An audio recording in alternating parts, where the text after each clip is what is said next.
माँ का श्राद्ध एक भावुक कथा। दीदी याद तो है ना, कल माँ का श्राद्ध है, हमने बड़ी पूजा रखी है उनकी आत्मा शांति के लिए, इसलिए आपको सहपरिवार के साथ आना ही है। रूही अपनी नंद कोमल को फ़ोन पर कहती है। तभी कोमल उसकी भाभी को बोली, मैं नहीं आ सकती, आपको तो पता ही है कि उनको छुट्टी नहीं मिलेगी। अरे दीदी ऐसे कैसे, माँ के जमाई और बेटी उनके श्राद्ध में नहीं आएंगे तो उनको शांति कैसे मिलेगी, इसलिए आपको आना ही पड़ेगा। बाकी मुझे कुछ भी नहीं पता, इतना बोलकर रूही ने फ़ोन रख दिया। इधर कोमल पुरानी यादों में खो गई जब उसके पापा की मृत्यु हो गई थी। तभी कोमल अपने मायके गई हुई थी। कोमल को माँ बोली, बेटा तुम्हारे पापा मुझे छोड़कर अकेले ही चले गए, पता नहीं अब किसके आधार पर छोड़कर गए हैं। माँ कोमल के गले लगकर रो रही थी। तब बोली कोमल, यह सब लोग तो है ना मैया, भैया भाभी बच्चे, तो चिंता क्यों करती है। कोमल कई दिनों तक अपनी माँ के पास रहकर आई थी, लेकिन हमेशा ज़्यादातर फ़ोन पर बोलना होता था, कभी कॉल पर तो कभी वीडियो कॉल पर बोलना होता था। बेटा क्या बनाया है तूने, एक दिन माँ ने वीडियो कॉल पर पूछा। माँ आलू की सब्जी और रोटी बनाई है, कोमल ने जवाब दिया। माँ बोली, अरे वाह। सब्जी का नाम सुनते ही माँ की आंखों में एक अलग चमक देखने को मिली जो कोमल को दिखी। तभी कोमल ने माँ को बोली, माँ तुम्हें खाने का मन हो रहा है तो भाभी को बोलो ना बना कर दे। कोमल हंसते हुए माँ से बोली। तभी माँ बोली, नहीं, अब इस उम्र में आलू कहाँ पचते हैं, मैं तो ऐसे ही बोल रही थी, जब तुम्हारे पापा हुआ करते थे तब बहुत बार बनाती थी।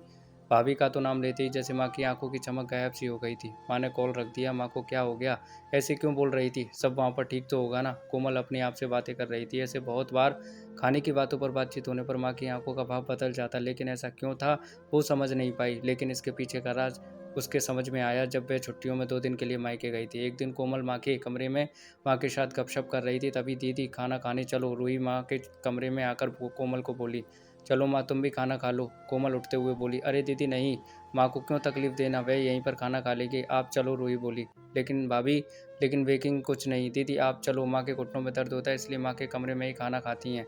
रूही स्पष्ट रूप से बोलती है। तो फिर भाभी मेरा भी खाना यहीं लाओ, हम दोनों साथ में खाना खाएंगे, ऐसे कोमल अपनी भाभी को कहती है। इस पर रूही कुछ नहीं बोल पाई, लेकिन कोमल को साफ तरीके से समझ आ गया था कि रूही को यह पसंद नहीं आया। वह चुपचाप वहाँ से निकल गई। थाली में पूरी सब्जी, रायता, अचार लेकर आई और माँ के लिए खिचड़ी। माँ यह क्या, तुम यह सब नहीं खाने वाली हो क्या, कोमल माँ को बोली। उतने में ही रूही बोली, अरे दीदी माँ को यह सब हजम ही नहीं होता, इसलिए मैं उनको खिचड़ी और दाल ही देती हूँ। इतना बोलकर रूही वहाँ से निकल गई। माँ ने अपनी प्लेट उठाई और माँ का ध्यान कोमल की प्लेट पर ही था। यह देख कोमल सुन्न सी पड़ गई। उसने माँ के मुंह में एक पूरी का निवाला डाला, लेकिन माँ ने मना कर दिया। तब कोमल ने अपनी माँ की आंखों में वही भाव देखा था जो वीडियो कॉल पर देखा था। पता नहीं भाभी का डर था या लड़की के निवाले का मुंह था। तब भी कोमल ने पूरा खाना माँ को खिलाया, खुद खिचड़ी खाने लगी। 2 दिन कोमल वहीं पर थी और कोमल माँ के प्लेट का खाना खिलाती, खुद खिचड़ी खाती। 2 दिनों तक चलता रहा। माँ के बहुत मना करने के बाद भी कोमल जिद में माँ को खाना खिला देती। वह बोली, भैया मैं कुछ दिनों के लिए माँ को अपने घर ले जाती हूँ। घर ले जाने से पहले कोमल ने अपने भाई तन्मय से पूछा, क्या तुम्हारा दिमाग खराब हो गया है? लोग क्या कहेंगे कि बेटा माँ को तकलीफ देता होगा, इसलिए माँ अपनी बेटी के घर पर रहती है। तन्मय गुस्से में बोला, अरे बाबा सही तो बोल रहा है वह, माँ बेटी के घर जाती है क्या भला, तू आराम से जा अपने घर, मेरी चिंता मत कर, मैं यहाँ खुश हूँ। बेटी की बातें सुनकर माँ बोली। कोमल ने बहुत जिद की, लेकिन माँ विवश थी। कोमल उदास मन से अपने घर वापस आई। कुछ दिनों बाद खबर आई कि माँ अब नहीं रही। इस खबर ने सब कुछ खत्म कर दिया था। कोमल को पता था कि माँ कितनी तकलीफ से गुजरी, लेकिन माँ को दूसरा लड़का नहीं था बल्कि एक लड़की थी, इसलिए वह कुछ नहीं कर सकती थी। कोमल अकेले ही माँ के श्राद्ध में आई। आज माँ के श्राद्ध में 56 तरह के भोग बनाए गए।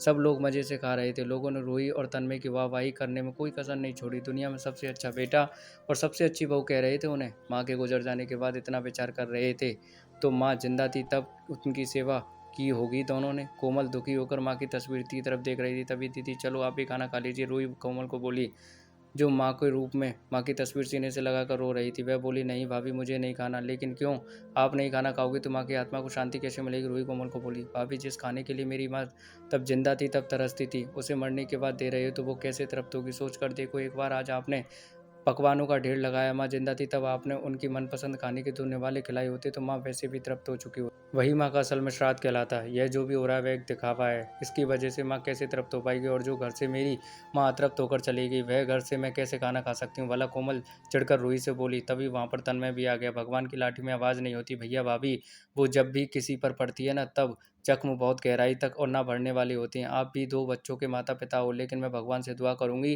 कि आप जब तक जिंदा हो तब तक आपको अतृप्त ना रखे। माँ ने तो अपना वनवास भोगकर कहीं नया जन्म लिया होगा, लेकिन आपकी ज़िंदगी बहुत बड़ी है। कोमल यह सब बोलकर माँ की तस्वीर लेकर चली गई। पीछे रूही और तन्मय की गर्दन शर्म से झुक गई। दोस्तों, माँ बाप जिंदा हैं तब तक उनकी सेवा करना, उनकी हर इच्छा पूरी करना, वही उनका असली श्राद्ध होता है। उनकी मृत्यु के बाद कितने भी 56 भोग बनाए सब व्यर्थ हैं। तो दोस्तों, माँ की ये कहानी आपको कैसी लगी कमेंट में बताइएगा, और अच्छी लगी तो कमेंट करना मत भूलना। थैंक यू दोस्तों।